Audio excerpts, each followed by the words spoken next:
Okay, so today's video is the fourth in our series that we've entitled Huge Options Trading Blunders.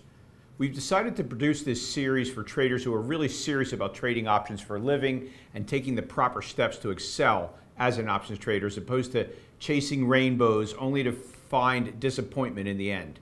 I'm the head trader of SMB Capital's options trading desk, and I can tell you from many years of experience that the pitfalls we're going to be describing in these videos are real. And if you're serious about trading for a living, you really need to pay close attention to these videos so that you can avoid serious problems in your trading journey. So if you're committed to trading full-time as an options trader, then I urge you to watch this video and the rest of the videos in this series so that you don't fall by the wayside like so many aspiring traders who don't want to spend the time to learn the actual truth about the challenges and rewards of options trading. We want you to take a realistic path to your trading goals, which are attainable if you're serious.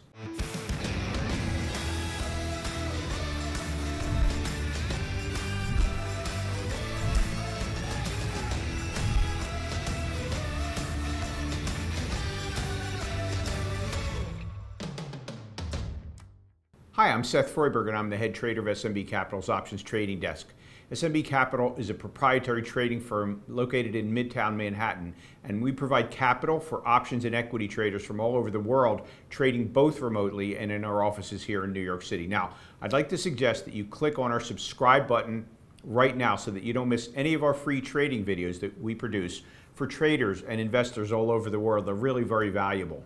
Okay, so today we're going to be looking at options trading blunder number 4 in our series on options misconceptions and huge mistakes that you can make as an options trader. So blunder number 4 arises from the fact that the style of trading that we practice on our options trading desk is known as options income trading. To explain why it's called options income trading, I've got to give you some quick background for those of you who are new to options trading.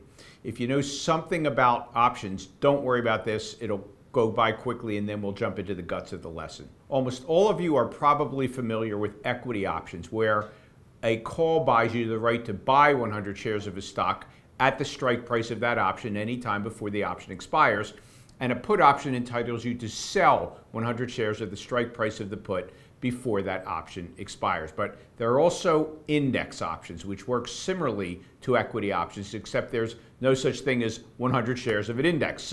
Like the S&P 500, you can't really buy or sell 100 shares of an index. But what you can do is get paid in cash, $100 per point, if the index expires above the strike price of an index call that you buy, or alternatively, you'd be paid $100 per point for each point the index drops below the strike price of your index put. So, for example, if an index is trading at 1400 and if you buy the 1410 call, if that index goes to 1415, you'd receive $500 in your account.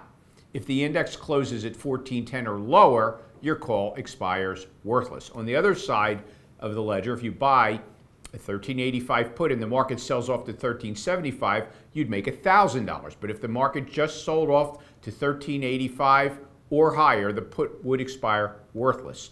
So those are the basics of index options. And remember, you can buy options, but your broker will allow you to sell options as well. And your broker will allow you to put together combinations of options, in other words, option strategies that involve both short and long options purchased in a way that is advantageous to you as a trader.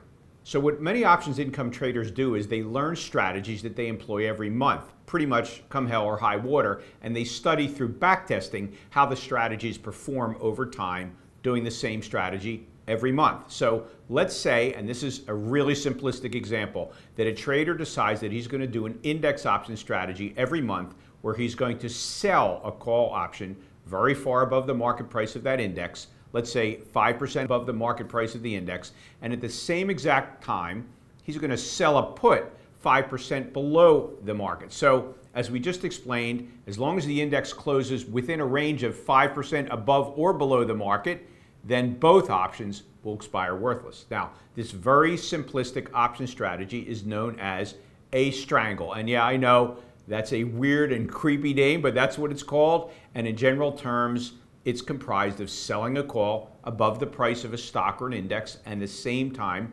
selling a put below the current price. So let's say that a guy decides that he's going to sell a strangle every month, 5% above and below the S&P 500 index, which trades under the symbol SPX. And he gets a hold of backtesting software, and he tests that protocol rigorously for 10 years and reaches the conclusion that if he sells 12 calls and 12 puts, both 5% away from the market every month, he'll make $60,000 per year in profit. So that would mean an average of $5,000 per month, which was his income goal. So just as an example, let's see what that would look like. So this is the SPX index on April 1st of 2019. And at that time, it was trading at 28.64. So 5% above the market is roughly 3,000, and those options are trading for 97 cents, and we sell 12 of those. And 5% below the market is roughly 27.25, and those options are selling for $7.63, and we also sell 12 of those simultaneously. So now let's do the math on this trade. We got paid 97 cents per call option, but remember, for each point above 3,000, we could owe $100, so you multiply that by 100, and we sold 12 of those, so we received a total of $1,164 for the calls.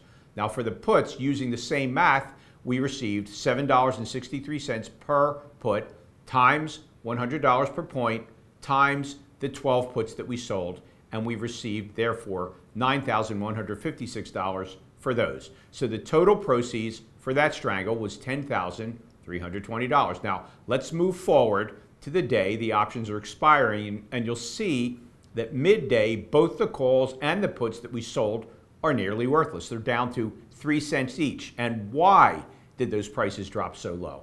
Because it's expiration day, and the SPX is trading at 29.39, so the market has about 4 hours to either zoom up $3,000 or crash down to 27.25, or the options will have no value at all, as we explained before, by the end of the day.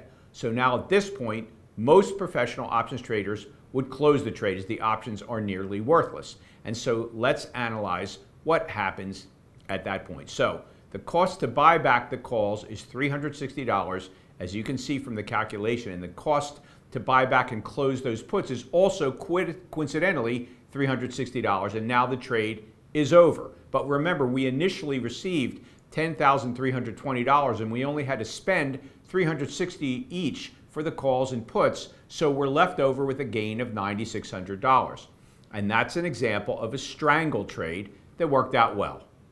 And so now you can see why they call it options income trading, because you made income by selling both the puts and the calls, and they expired worthless. And so at this point, you might be tempted to become subject to options blunder number 4, which is the concept that, hey, all I have to do is sell calls and puts above and below the market every month, and I can pay my bills doing that. In other words, options blunder number 4 is the concept that I'm an options income trader, so I'll make money every month and pay my bills out of my options trading income. Before we explain the fatal flaw in that thought and why it's so simplistic, I wanted to let you know that there really are sound techniques for trading options for income. And in fact, we're currently running a 2-hour free intensive workshop at the moment where we'll be teaching you 3 of the strategies that real professional options traders use, including a really simple but incredibly effective strategy that some of the greatest investors in the world, like Warren Buffett, use all the time, plus an option strategy that has a statistical 80% probability of profit month in and month out, plus an option strategy that you can employ with a stock that you like, where you'll make your target profit whether the stock goes up, goes nowhere, or even goes down a small percentage. So if those strategies would be of interest to you, then you should check out the free options class that we're currently running. Just go ahead and click the link that should be appearing now at the top right corner of your screen. That will open the free registration page in a new window, so don't worry, you won't lose this video. Or you can just head on over to optionsclass.com to register for this free intensive workshop. It's a rare opportunity for retail traders and investors to learn directly from Wall Street traders, but that's exactly what you'll be getting through this free online workshop. So click the link to sign up now and don't miss it. Why do I say that it's simplistic and foolish to think that it's that simple?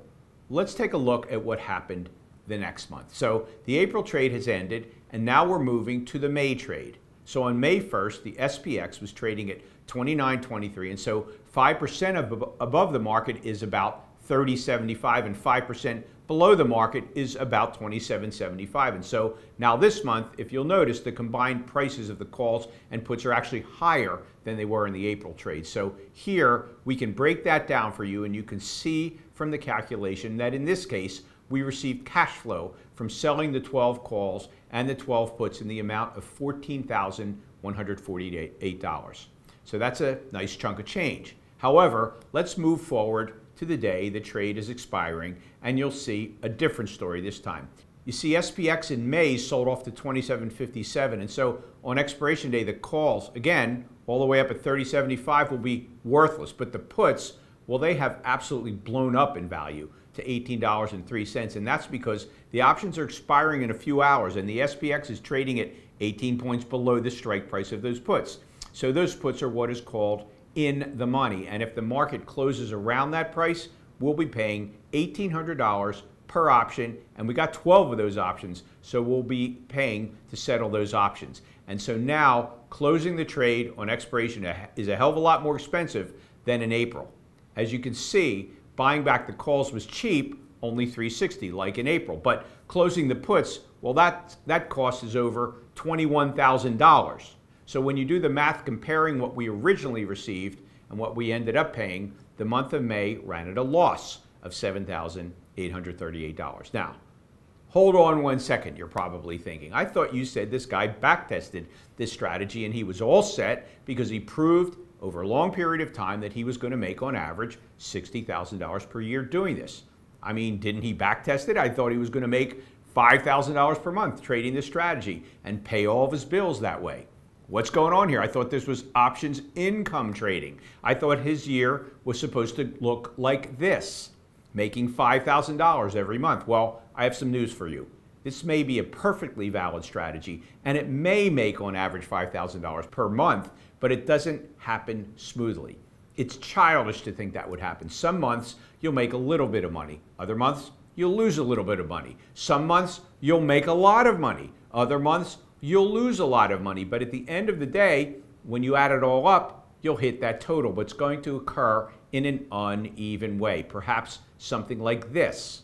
And so had you done this trade all year in 2019, let's just suppose that you had these results. You'll see that we made a lot more than $5,000 in many cases, and at the same time we lost money in 4 of the 12 months, such as we just showed you in the May trade. So what are the implications of this for you? Well, last time I checked, you can't go to the grocery store and buy your groceries with negative dollars. It's ridiculous to rely upon an exact pattern of cash flow from your trading account to pay your bills, even with proven terrific income option strategies. You can't think of options income trading as some kind of a bond or a Social Security check or a salary or something along those lines that pays you steady cash flow each month. Instead, you have to think in terms of annual returns and therefore develop a cash flow plan for your trading. This is really practical stuff that we're talking about here, but you'd be amazed how many people completely miss this point before they start trading. And you have to realize this. A strategy that you've proven can make $60,000 a year on average unevenly means that there will be months where your account will temporarily drop below the capital level you needed to produce the $60,000 a year. My rule of thumb is that options income traders should produce between 2 to 4% per month for an accomplished trader. So you can do the math to figure out how much capital you'd need in order for your account to produce steady income if you become a high quality, disciplined, consistent options income trader. But if in the months where you lose, you put yourself into a position where you've got to pay your bills from your trading account, you'll blow the math of your trading plan because you need that capital level each month to produce the income you were hoping for. So therefore, you may have the greatest strategy in the world, but if you don't have cash reserves for those months where your account goes negative temporarily, you will fail because you won't be able to replicate your back-tested returns if you keep changing capital levels. That means in winning months where you make excess above your average monthly expected income, you need to maintain that as a cash reserve for the losing months. And when you first start out, you should have a reserve equal to a few months of drawdowns that you gleaned from your backtest, so that if the losses happen to occur when you first get started, you'll have the reserves to temporarily replenish your account. So by now, I hope that you can see that a mature professional trader would never organize his life so that he fails to understand that your income will come in unevenly from otherwise outstanding option strategies that can produce 2 to 4% per month on your capital, and that you can't simplistically tell yourself that you'll make money every month from your options income trading. You need to have a sensible, intelligent cash flow plan that establishes cash reserves in winning months and is initiated with a cash reserve at the outset of your trading journey, so that should losing months occur initially, you'll be just fine. That's how professionals plan, and that's how you should also if you want to truly make it as an options income trader. Now, just to remind you, as I said earlier, if you enjoyed this video and learned something valuable from it and would like to learn the details of 3 real-world option strategies that professional options traders use all the time, then you should check out the free options class that we're currently running. Just go ahead and click the link that should be appearing now at the top right corner of your screen. That will open the free registration page in a new window, so you won't lose this video. Don't worry. Or you could just head on over to optionsclass.com to register for this free intensive workshop. It's really a rare opportunity for retail traders and investors to learn directly from Wall Street traders, but that's exactly what you'll be getting through this free online workshop. So click the link to sign up now and don't miss it. And please don't forget, click on the subscribe button right now so you won't miss the next episode of Huge Options Trading Blunders and all the other free trading videos that we're posting constantly on our channel to help you to improve your game as an options trader.